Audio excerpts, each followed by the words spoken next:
Merhaba Burç TV takipçileri, tekrar sizlerle birlikteyim. Şimdi sizler için tekli bir fal kapattım. Niyetinize göre istediğiniz bir şey için niyet edebilirsiniz. Bir başkası için de niyet edebilirsiniz. Yani sevdiğiniz kişi olabilir, eşiniz olabilir, çocuğunuz olabilir. Beklediğiniz bir şeyle ilgili niyet edip tutabilirsiniz. Ben de şimdi bunu açıp değerlendirmek istiyorum, yorumlamak istiyorum. Bakalım neler çıkmış niyetinizde. Evet.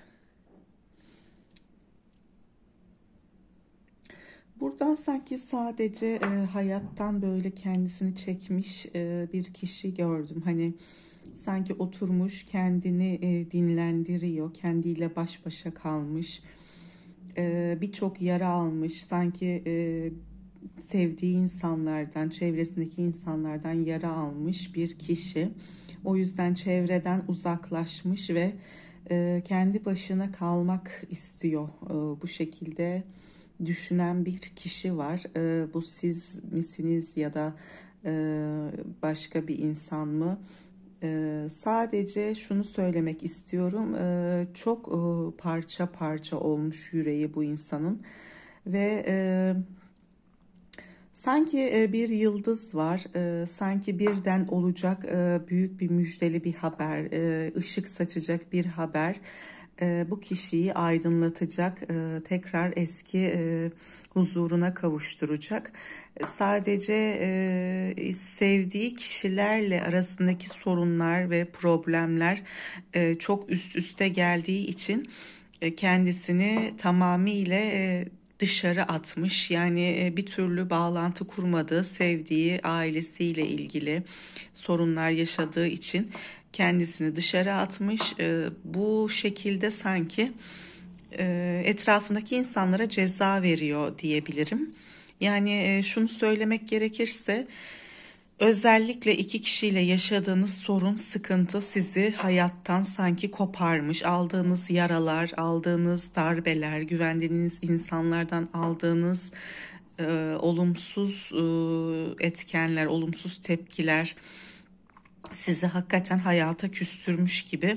Sadece bakın burada kocaman bir insan eli var.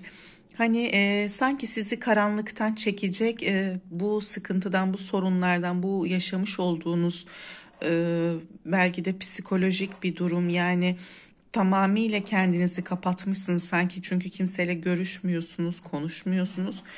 Dediğim gibi burada bir insan eli var ve sizi bu durumdan sanki çekip alacak, kurtaracak ve yıldız var. Hani yolunuzu aydınlatacak bir insan, bir kişi olabilir bu. Size hakikaten yardımcı olacak bir insan. Ve basamak basamak, yani sanki böyle hani emekler, bebekler sonra yürümeye başlar, işte koşarlar. Aynı bunun gibi bir dönem, bir evre geçireceksiniz. Yani belki hani yaktınız kendinizi, yanıyor içiniz. Fakat bu hani küllerden yeniden doğmak denir ya, aynen onun gibi. Yani siz de bir çocuk gibi önce işte emekleyerek, sonra yürüyerek, sonra koşarak, yani biraz uğraş vererek tekrar normale dönebileceksiniz. Bu sıkıntılarınızı tamamen atlattığınız zaman normal bir hayatınıza geçiş yapabileceksiniz. Hayatınızdan sanki hayattan sizi koparıp almışlar. Yani büyük bir acı, büyük bir sıkıntı yaşamışsınız ve etrafınızda çok sorunlu insanlar, sorunlu kişiler gözüküyor. Yani sorunlu insanların bütün dertlerini, sanki sıkıntılarını siz kendinize çekmiş gibisiniz. O yüzden de tamamen kendinizi kapatmışsınız dış dünyaya. Fakat isminde T harfi olan bir insandan manevi anlamda büyük bir destek göreceksiniz, büyük bir yardım göreceksiniz. Yani size iyi gelecek bir insan olacak bu kişi. Tamamıyla dediğim gibi toparlanacaksınız, fakat yani bir çiçek eker gibi işte önce filiz vermesini, biraz daha büyümesini, biraz daha büyümesini bekleyeceksiniz gibi. Yani her şey bir anda olmayacak, ama hemen eskisi gibi olamayacaksınız belki, ama yani yavaş yavaş ve isteyerek, azmederek, etrafınızdaki insanların da desteğiyle tekrar eski yaşantınıza geri dönebilirsiniz döneceksiniz. Çünkü dediğim gibi yıldızınız ve size uzatılan bir yardım eli var burada. Şimdi tabağınızı yorumlamak istiyorum. Bakalım tabağınızda neler çıkmış. Evet. Yine dediğim gibi sıkıntılar, sorunlar ve sürekli kafanızı meşgul eden, geçmişte yaşadığınız olaylar sürekli kafanızda ve dediğim gibi bir sanki hayal kırıklığı, hayalinizi sanki yani bütünüyle yıkmışlar, kırmışlar gibi. Hani bir şey olması gerekecekken, olacakken sanki bir insan giriyor, bütün hayalinizi, bütün dünyanızı alt üst ediyor gibi.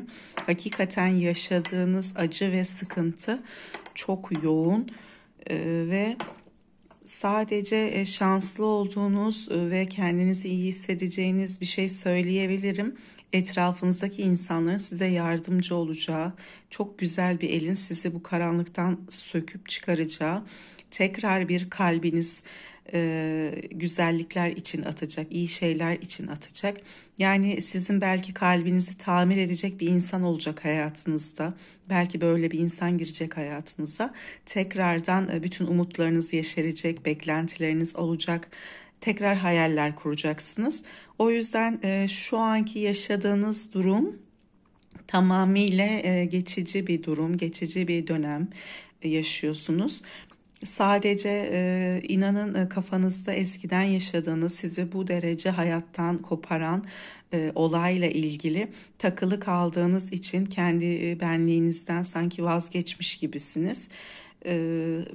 Çok düşünen bir insansınız. Çok detaycı, çok fazla ince detayları düşünen insan olduğunuz için bu yaşadığınız büyük acılı, büyük sıkıntılı olaydan oldukça yara almışsınız. Aslında düşüncelerinizi dediğim gibi tamir edecek, tekrar sizin kalbiniz iyiliklere, güzelliklere çarpacak bir insan geçecek hayatınıza. Yani bir filiz yeşerecek hayatınızda. Bunun müjdesini vermek istiyorum ve kendinizi kurmayın. Hani böyle sanki bir oyuncak olur, bir başka bir şey olur. Hani böyle kurarsınız o şekilde onun gibi, yani bir şey sürekli kendinizi kuruyorsunuz, geçmişle ilgili yaşadığınız şeyleri böyle kurarak kendinizi dolduruyorsunuz. Bu yüzden bu süreci bu derece uzun, bu derece zor yaşadığınızı söylemek istiyorum. Ve burada da yaşanmış olan bir acı, dediğim gibi yani yaşadığınız bir acı, bir kötü bir olay, kötü bir durum tamamıyla beyninizde yer etmiş. Fakat dediğim gibi özellikle yaşayacağınız yakın zamanda güzel bir haber, güzel bir olay, bir insanın size yaklaşması biraz kendinizi iyileştirmeye yönelik olacak, iyileştirmeye çalışacak. Ve dediğim gibi bu kısır döngü gibi, yani bu olaydan, bu durumdan böyle yavaş yavaş, yani böyle emekleyerek, yürüyerek, işte sonra koşmaya başlayarak hızlıca bu olaydan uzaklaşacaksınız, aşacaksınız kendinizi ve hakikaten eninde sonunda mutluluğu yakalayacaksınız ve hakikaten bir kalp sizin için çarpacak ve sizin kalbinizde o insan için çarpacak. Yani doğru insanı bulmanız çok yakın zamanda olacak. Uzak bir dönem gözükmüyor. Ve aslında aileden birinin de size oldukça merak ettiği, görüşmediğiniz, konuşmadığınız aileden bir insanın sizi oldukça merak ettiği, oldukça da endişelendiği gözüküyor burada. Ama dediğim gibi bu ailenizle ilgili konuları da kendinizi biraz toparladıktan sonra tekrardan aile ilişkilerinizi de görüşmediğiniz insanları da hayatınıza tekrar dahil edeceksiniz. Tekrardan bir araya geleceksiniz. Sadece bu geçici bir ayrılık, geçici bir süreç demek istiyorum. İnşallah yeni sene sizin için bu yaşadığınız tüm üzüntüleri, tüm acıları, tüm kayıpları, tüm kötülükleri silip götürsün ve güzel olan her şeyi size getirsin diyorum. Hoşça kalın.